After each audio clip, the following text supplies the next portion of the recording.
Welcome to the Personal Pension Radio Podcast, where you get unconventional insights into wealth building and retirement that actually work. Discover data-driven strategies and learn from a wealth of experience so that you can take your retirement to the next level. Now, here's your host. He was once bitten by a harbor seal, the income engineer, Kraig Strom. Okay, we are back on Personal Pension Radio, joined on the phone by John Tulac. Hello, John. Good morning. Good morning. So just a quick funny story for everybody listening. On my calendar, I thought that I was supposed to be starting this call with John at 8 a.m. rather than 10 a.m., so I didn't pay attention to what it said on my calendar, of course. That's typical man for you. And started calling John around 8 a.m. going, hey, what's going on? And John, I finally realized that we're supposed to be on the phone right now, John. So I'm sorry for that early morning phone call, right? No worries. For those of you who are joining us brand new to Personal Pension Radio is all about helping you prepare for the most important side of the retirement journey, which is that retirement phase when you actually start taking income from your retirement accounts and you actually get off the work ship, as it were, and get into that income mode, that distribution mode. And the reality is that we are in a retirement income crisis in America, I suppose worldwide, but in America for sure, the 401k and the IRA are just not cutting it when it comes to retirement income. And Personal Pension Radio is all about the conversations and the information you need to make good, solid decisions as you accumulate and as you work your way to the top of the mountain, getting ready to retire. So joined on the phone with John Tulac is an attorney with a focus on international law. He's focused on international law. So we're going to get some good information from John today. Now, we are actually broadcasting live today from the South Carolina swamps, made famous by Francis Marion, the Swamp Fox. In honor of John, thought we'd broadcast live from the swamps just to keep our location moving mobile. What do you think of that, John? I like it a lot.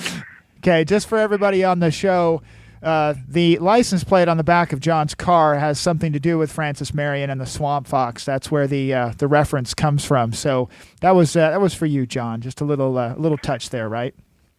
I appreciate that. It came from the old days where I did a lot of litigation, and I would fight the big law firms the way that the Swamp Fox Francis Marion used to fight the British. Absolutely. Yeah. So for those of you who don't know out there in podcast land, Francis Marion is actually credited in the lineage of the United States Army Rangers. He was one of the fathers of modern guerrilla warfare and made famous, again, as John said, fighting those British way back when. So now, just a short disclaimer as we get started.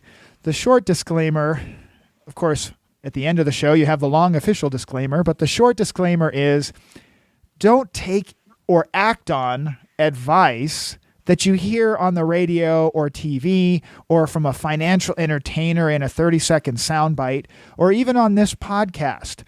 It's important that you get detailed, specific information for you, for your personal situation before you act out on a financial plan or a particular strategy. So keep that in mind.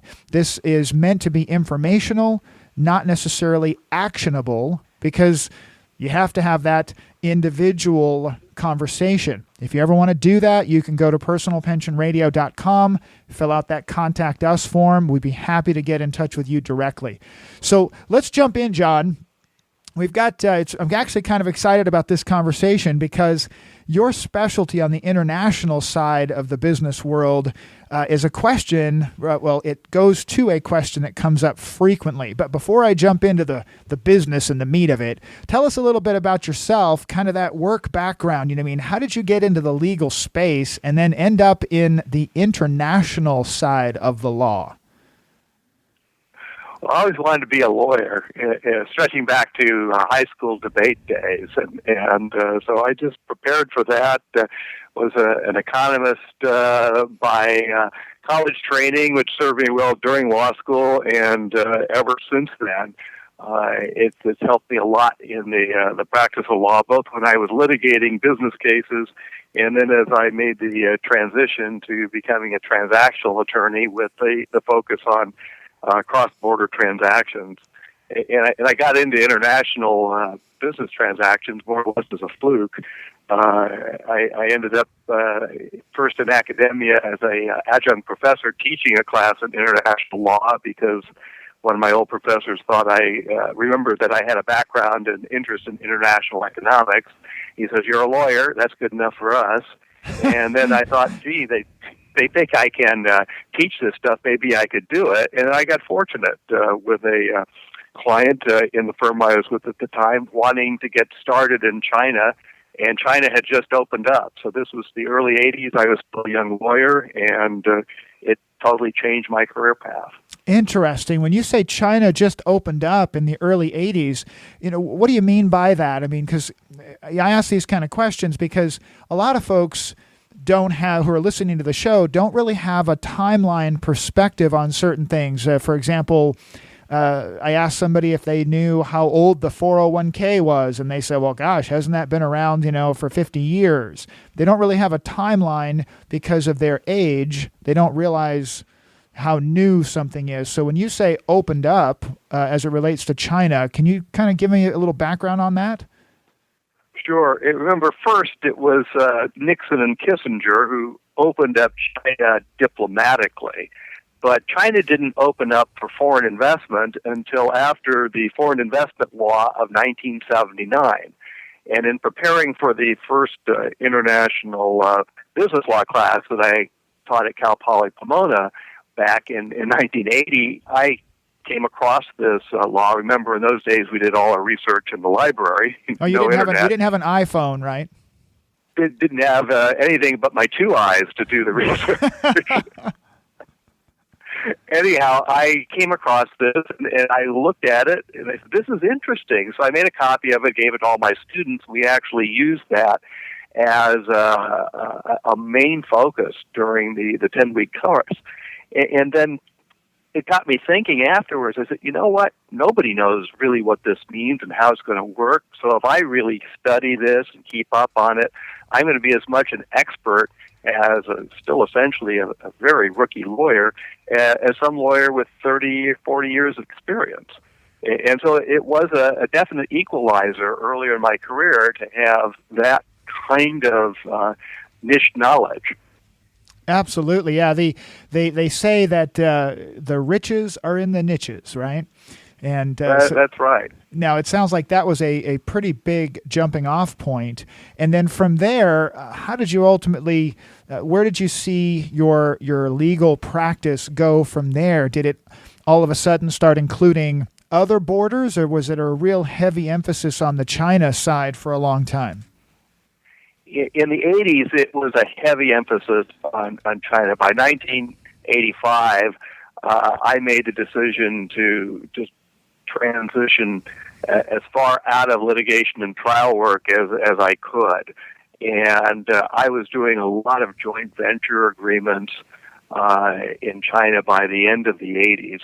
But the practice started expanding to cover other countries. And I had a telecommunications client that was very nimble, especially compared to the big behemoths in the business, and it was very, very active in other places around the world. So I was doing deals in places like Morocco and France, and they were exceptionally successful in Russia following the collapse of the Soviet Union. So then Russia became a heavy focus for me for a number of years in the telecom space.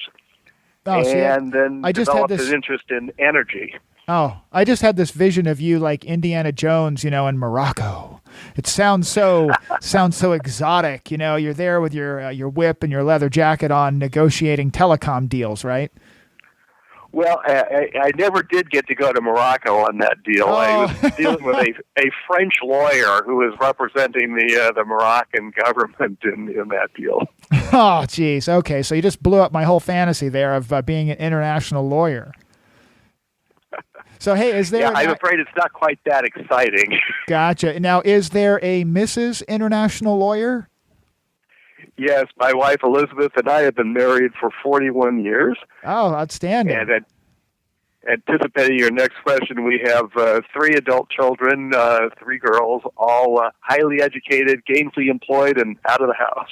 Oh, I like how you added that in there. Now, just for everybody listening, that is one of the things that we do recommend as you plan for retirement. Gainfully employed, adult children, out of the house. You got to make sure all 3 of those boxes are checked, right? That's right. Although I miss them a lot. It's great having them all back together in the holiday season. Yes, and then it's great when they leave and they take their kids with them and they help to clean up before they go. That's excellent. Now, I appreciate that. Now, I always like to ask when I can for a favorite motivational quote. And you had one that I thought it was great. It was a great reminder, but I wanted to ask you for your quote. Do you remember the one that you sent me? I do. It was Neil Armstrong's one small step for man, one giant leap for mankind. And if I may, how do you apply that? I mean, what brings that to your memory? I mean, you're an international lawyer. How does that come into your life and you find inspiration or motivation from that particular quote? Well, there are 2 parts to that, Craig. The first is I grew up with the space program. My dad worked for Aerojet and was involved in procurement of parts for the Saturn V program. And so being around the space program, I came to understand how important that was to the United States. It's all about engineering and having goals and achieving goals. And I was just fascinated by outer space then and now. And it's sad that our space program has fallen on pretty hard times because we've gained so much, not only in terms of knowledge, but new products that we have in our everyday lives that came out of that. But the other thing that came out of that was just an appreciation for thinking big. I even was able to do a little bit of outer space law back in the 90s. So it definitely is something that inspires me. And I guess the final thing is that this was one of those events that, at least for that brief moment, united the world. We were all focused on that. And it just reminds me of what we have in common as human beings, across all national borders, across all ethnicity and so on. First and foremost, we're all human beings living on this planet.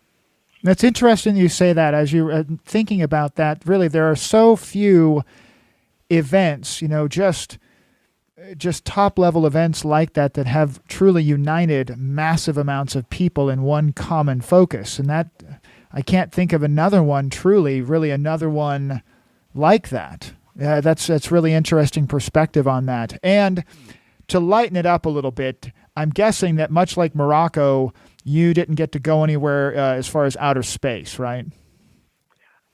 No. There are things that occasionally put me in orbit, but... Very, very good. Well, let me do this. Let me switch gears a bit and actually dig into this question that I have that comes up so often. Folks are asking me all the time. As a financial advisor, inevitably I get the question, what do you think's going to happen with the economy and what's going on with China? China being the big 900-pound gorilla in virtually every financial and world economic conversation. What's going on, in your opinion, in China, and how does it impact, U.S. businesses? I mean, in a big, broad overview, can you kind of start from that perspective? Sure. How many hours do we have? Yes, I know. We're going to try and keep this to no more than a 3-hour recording. No, but we might end up having. I think we'll probably end up having you back on to dive into some of these pieces specifically because it really is important that China's impact on the big picture. Everybody thinks that, oh, what's going on with Greece? Oh, Greece is going to go bankrupt, and I just laugh. People don't understand that Greece is just a blip in the the giant financial radar, whereas China is the radar dish, right? I mean, it's so much bigger, the impact. Absolutely. It is the obvious thing that we should be focusing on. But, Greece did have the ability. It didn't happen, but what was going on in Greece had the situation really gotten out of control. It could have seriously upset the international financial system, the banking system, however held on this crisis, as it's held throughout a number of similar crises. But China is different. We used to say that when the United States sneezes, Europe catches cold. And both the United States and the EU economies today have the sniffles. And remember, we've had a very long expansion and a fairly weak one. So a recession is inevitable. The economists tend to think, at least the consensus view is maybe 2017. But what's going on in China could accelerate that a little bit. It certainly has with respect to the developing world. China is slowing down, and is slowing down much faster than it would have liked, which, of course, is no surprise to us who know and understand economics, because you can't do central planning like China still tries to do to some extent, with a command economy. And you mean by what's happening with John, the slowdown? If I may, when you say central planning, if you could just touch on that a little bit. My job as the ever aware host is to make sure that I catch you on some buzzwords that most people might not know what central planning really means. Sure, it means that the Chinese still try to control a lot of what goes on economically through central planning. And of course, it's not like the old Soviet 5-year plans, which were nonsensical as they were being prepared and written. And of course, there are free market aspects to the Chinese economy. But it's an interesting and, according to some, unsustainable model of autocracy and free market principles. So it's going to play out. In any event, what is happening is that China can no longer be the major engine driving the world economy as it's done with 10% growth in the last dozen or so years. Right. They're not meeting targets this year. They revised their growth forecast down twice. They won't make even the lowest one. And the effect of that is that because the demand for especially commodities is dropping, as China has to make the transition from a production-oriented economy to a consumer-oriented economy, that the developing world that provides most of those commodities is going to suffer. And so that's unfolding right now. And so China is leading the rest of the world, primarily the developing world at this point, into a recession. So that's the thing that's unfolding right as we speak. There are some other factors. Yes, for sure. And we'll get to those in a second. I was going to say, do you see that? Let's say that China, being the out there in front of the recession train, do you see the cars behind China? And I use the analogy of a train now just because it popped into my head. Do you see that those following closest behind China, as far as the effect and impact of what's happening, do you see them being Europe, Asia, or the U.S. directly being the most impacted first?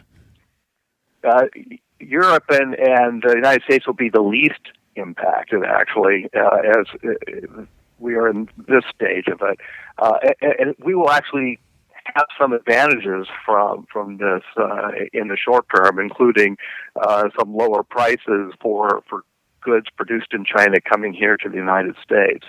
Now, the countries that are suffering already are those that are primarily dependent on commodities as exports.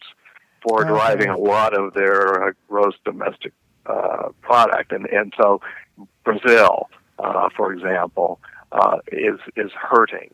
And of course, they've got other reasons why their economy is a mess, but the drop off in commodity prices, the drop off in demand for Brazil, for Chile, to a lesser extent Argentina, South America is already feeling the impact. And you're saying that is that as a result of China no longer consuming the mass quantities that they were as they were growing?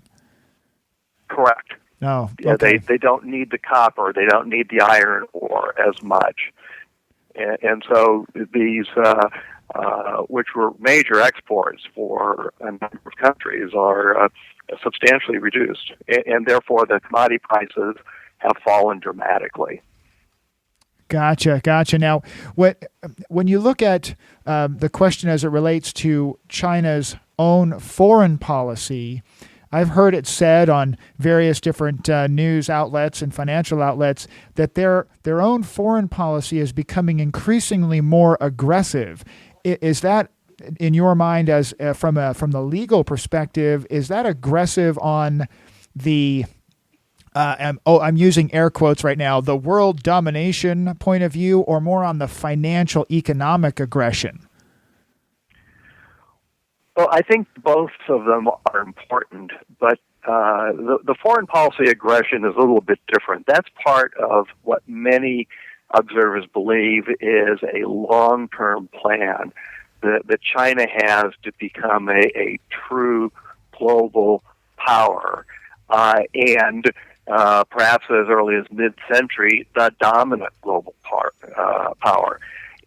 And so what we have seen is sort of a cyclical pattern in terms of Chinese foreign policy, where the stated position is always, no, we're just good citizens of the world, and we don't want to lead. We want to be certainly involved, but don't pay any attention to us. But then you see a growing pattern that may be a 5 or 7 year kind of cycle where they get very, very aggressive. They push the envelope in certain areas.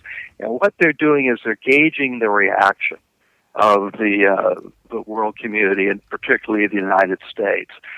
How far can we go with some of these things? A good example of real aggression right now is the South China Sea and the infamous 9-dash line. The Chinese are asserting sovereignty over the entire South China Sea up to the 12-mile limit of all the other countries that join the South China Sea. And they're basically saying, you have no right whatsoever to the South China Sea. Right. So why would China do that? Sorry, is that the, like, this tiny little island or atoll is mine, right? Correct. So again, that was going to be my question. Why would China care about the, this little piece of beach sand in the middle of nowhere, and how does that then translate back to something that we here, our audience and people here in the US, actually are affected by that? Because it doesn't feel like it would be in the initial thinking. Yeah, there are two reasons. One is the surface reason, and that's so much of so many goods transit through South China Sea. And so by controlling the South China Sea, you control a great deal of the Asian logistics for all those goods on the move, including a lot of goods that come to the United States. Okay. And, of course, a lot of U.S. companies depend on that supply chain. So that supply chain could become disrupted. The second one is a longer-term thing, but could be absolutely vital, and that's oil. Everyone believes that there is oil under the South China Sea that will be recoverable, and so China wants it all. Aha, see, that's interesting. In all of that discussion, I had not heard anybody really speak of the oil side of things, but that... oil is that could be a huge deal with all kinds of ramifications. Exactly. So you mentioned it, you touched on it a little bit, that how now looking at that, how does China's own internal problems, how does that ultimately, and will it, disrupt the U.S. supply chain? How does that ultimately, and I've talked to you before about this, and you've had some really interesting examples of how problems inside China can actually affect what's going on here at home. But maybe give us your thoughts on that those internal problems disrupting the U.S. supply chain. Sure. Let's talk first about social unrest, particularly once you get into the countryside. You go back in time. The Chinese economic miracle has not risen all boats yet, raised all boats in China. And so you get outside of the major cities and you don't see the economic miracle. You see poverty. But today, even the smallest villages certainly are able to see how the rest of China is doing, and they're not happy that they're being left behind.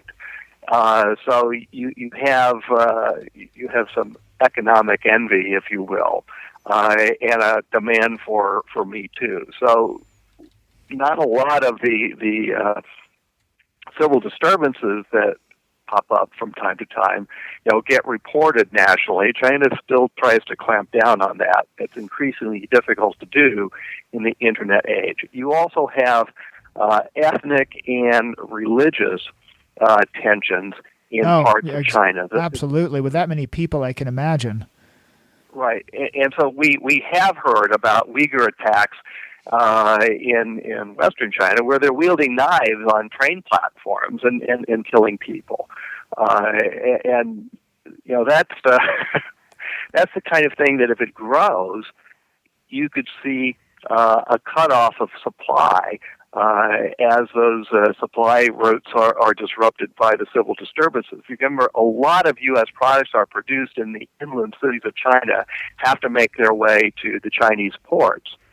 And then we had that enormous explosion recently in one of the Chinese ports that wiped out, I don't know how many hundreds of containers that were stacked up ready for shipment.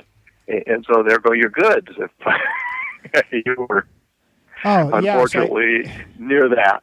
But see, you don't even think about that the political unrest in China, just in those poor parts of China where the train carrying your iPhone, for example, has to make its way through those stops and those environments, and that you can have just shut down that particular train route, and you might have an entire ship full of goods heading for the U.S. that's just not going to make it because the goods never got off the train.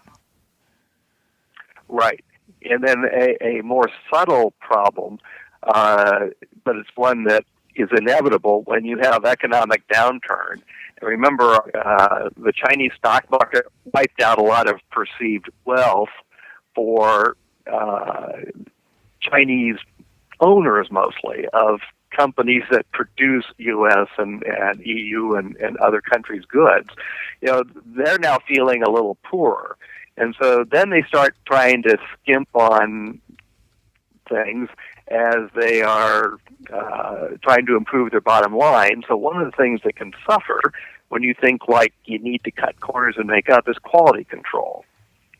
And so you can expect an uptick in goods that may not meet up to standards. Well, that's an interesting, I got to tell you just a quick story. I don't know if I shared this with you, John, but I'll share it with the audience just so we'll call this just a therapy moment.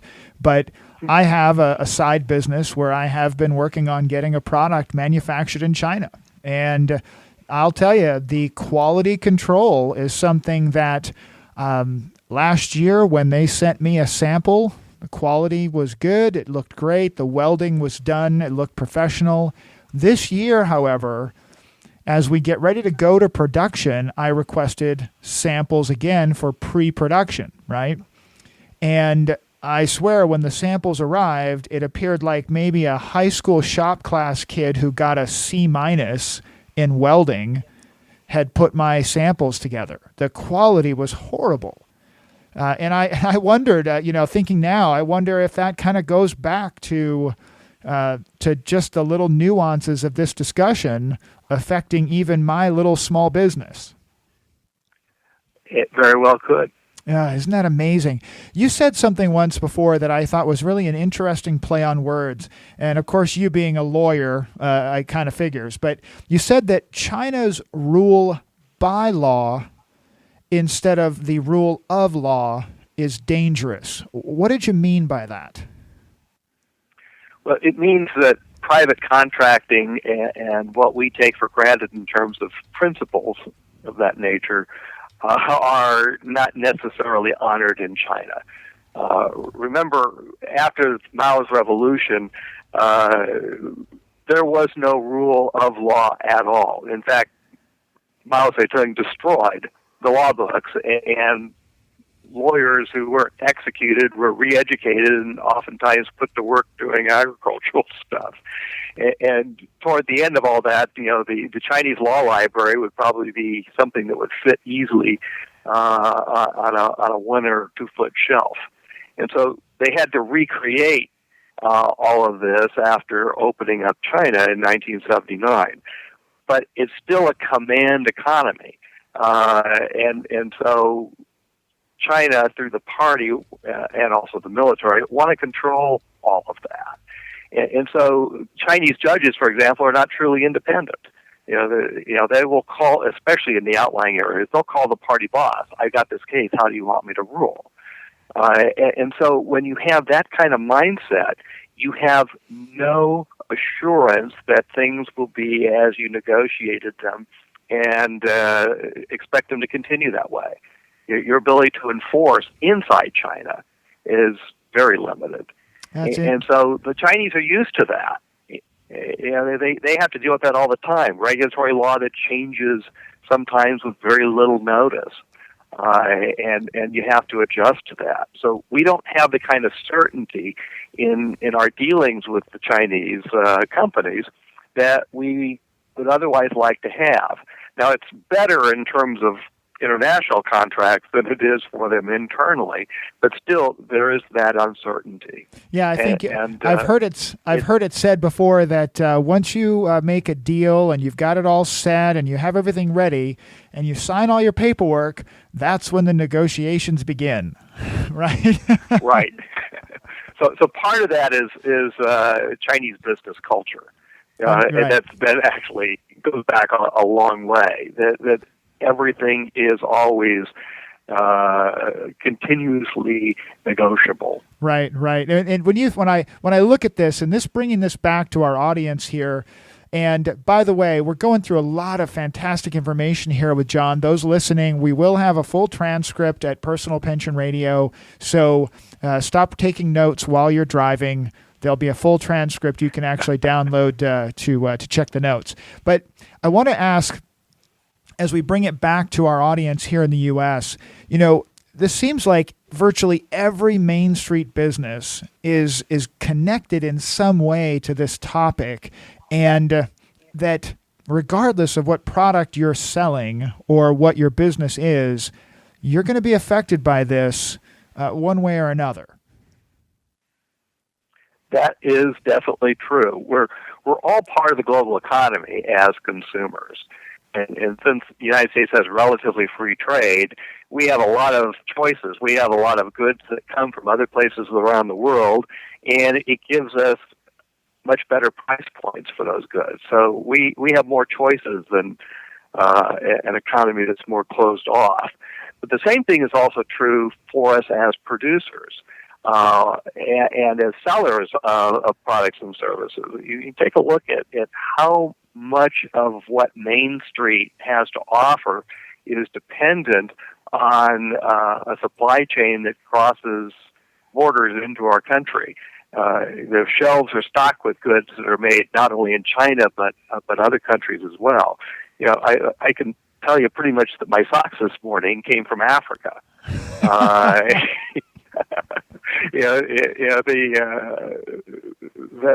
That's a nice export for a number of African countries, and so you're in the service business, but to look around your office. How much of what you do to do what you do is supported by things that come from elsewhere? And of course, services are exportable today like never before. Well, I totally agree. I mean, I look at just my desk, and I'm a bit of a techie, but I know that I'm recording my podcast using an iPad that was manufactured, I believe, in China, and my desk is made of African mahogany that was imported from Africa. There's when I look at the clothing, it was manufactured in another country. I mean, it really is remarkable how that works. And if you work as an employee in a company or you own the company, you really should be paying attention to this kind of discussion just the same. It's going to be from a different perspective, but just the same. It's important so that you can understand what's coming. I think there's one question I want to make sure that I get to here today that I get it almost as a two-part question. Folks talk about China, and then inevitably the question comes up, well, what about Mexico? Is Mexico a safe place to do business? Oh, I heard all kinds of bad things about doing business in Mexico. And I wanted to get just sort of a touch on that with you. I'm thinking that might be a separate conversation that we could go into for another 3 hours, don't you? Oh, absolutely. Remember, Mexico is a vital trading partner, and it's mostly open under NAFTA. So it offers some obvious advantages in terms of transactions in both directions, things coming in from Mexico and things going to Mexico. Tremendous opportunities there. It's also, from the standpoint of shortening your supply chain and minimizing risk associated with that, a much shorter supply chain than China, and increasingly the cost of production compared to plus logistics compared to China is very favorable. And people forget China has a huge workplace, but Mexico has a very highly trained workplace in the cities where the industrial and consumer goods are manufactured. Yeah, see, that's interesting. We get so focused on everything's made in China, and yet there's been some real moves forward in, as I understand it, in the manufacturing and business relationship right there between Mexico and the U.S. As far as their standing in the world economy as a place to, what's the word that they use, to nearshore, to bring business back closer to the U.S., right? Exactly. Interesting. Now, that's something that I think that we probably could just dive into and really dig into that particular conversation in a heck of a lot more detail. When you mentioned NAFTA just a moment ago, that's the North American Free Trade Agreement, right? Correct. I wanted to get your opinion on that because there's lots of debate out there. Oh my gosh, you can hear talking heads on Sunday shows go on and on and on about various trade agreements like the Trans-Pacific Partnership. Why are those trade agreements something that everybody, from the business owner to the average person working on the shop floor, why should we be paying attention to that? Because free trade, as everybody who teaches basic principles of economics will tell us, is better for us. It gives us lower prices, more choices as consumers. As producers, it allows us to become more efficient by focusing on those things where we have what is called the comparative advantage. And so that's true at both the microeconomic and the macroeconomic level. That it affects a company in the same way as it affects a country. And so a free trade agreement like NAFTA opens up the borders. It simply means it expands our markets. 95% of the world's customers are outside of the United States, and some of our best customers are right next door, and the doors are open to us in Canada and Mexico under NAFTA. And so Trans-Pacific Partnership, even with its flaws, is something that impacts potentially 40% of the global economy in a beneficial way for us here in the United States. And the pending agreement with the EU, which is our next major trading area in terms of size and importance. These are good things for us to have. Since we can't get a global free trade model working, the Doha round of negotiations was a dismal failure because protectionism still runs strong in some countries, and we have a vicious strain of it here in the United States. Yeah, so for sure. Since we can't do it globally, we're doing it regionally. And it seems to be working very well from that perspective. And you brought up, I think I love to use the terms, economics and economic efficiencies, and that's key. But you said comparative, a competitive and comparative advantage, right? Because correct, we may have a skill set here in the U.S. that we have an advantage. In Mexico, they may have a skill set and a manufacturing ability that they have an advantage. Right, and to develop that same advantage on either side of the line would be very costly, inefficient, and instead we open up that trade agreement so that we can benefit from both.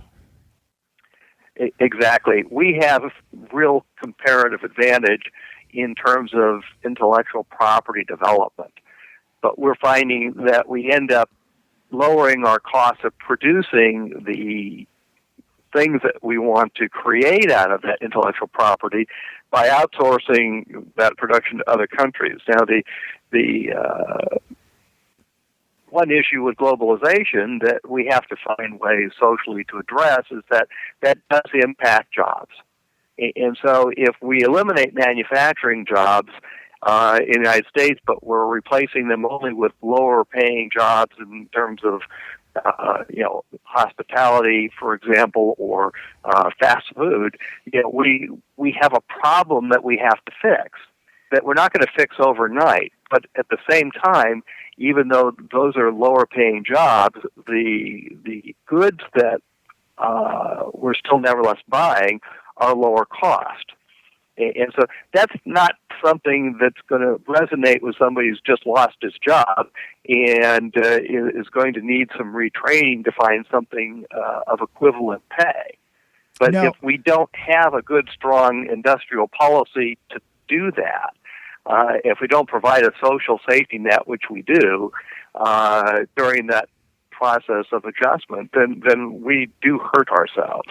And I have to, kind of sound in on that as well from a perspective of totally agree with you, but that goes to the piece that you've got to prepare your own bags, if you will, for the journey. When we talk about climbing the mountain to retirement, you're in charge of packing your bags. You've got to pack your bags, and when you are looking towards what's coming, and as John mentioned earlier in this conversation, we've got some serious world economic pressures that could be leading us towards another recession. It's up to you to pack your bags for that contingency, right? So that if you ultimately find yourself in a position where you have to change jobs, change careers, pivot, move, that you're prepared to do so instead of just caught completely off guard. So as we wrap up, I wanted to ask you, John, if you would give us information about how people could sign up for your free monthly newsletter, because John does an international business topics newsletter, short audio, video, that I think would be a great resource for everybody. How do people find that, John? They can simply go to my website, johnwtulac.com, and sign up for the newsletter there. There's a push the button, enter their email, and we will be able to capture it into the system. Oh, that's outstanding.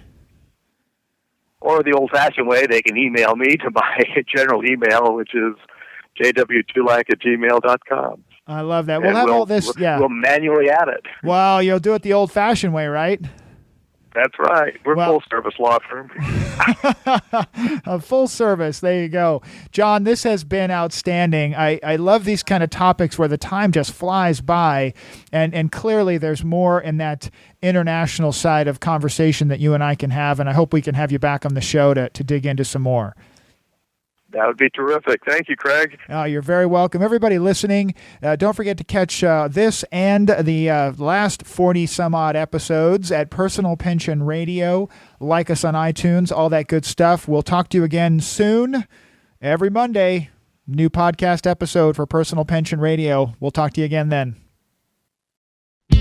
Thank you for listening to the Personal Pension Radio Podcast. If you missed anything during the show, that's okay. We took the notes for you. Check the show notes for links, offers, and a full transcript. And don't forget to head over to personalpensionradio.com and download your free retirement income report. While you're there, we'd appreciate some iTunes love. Please leave us a fantastic rating on iTunes by going to personalpensionradio.com/iTunes. Thanks again for listening.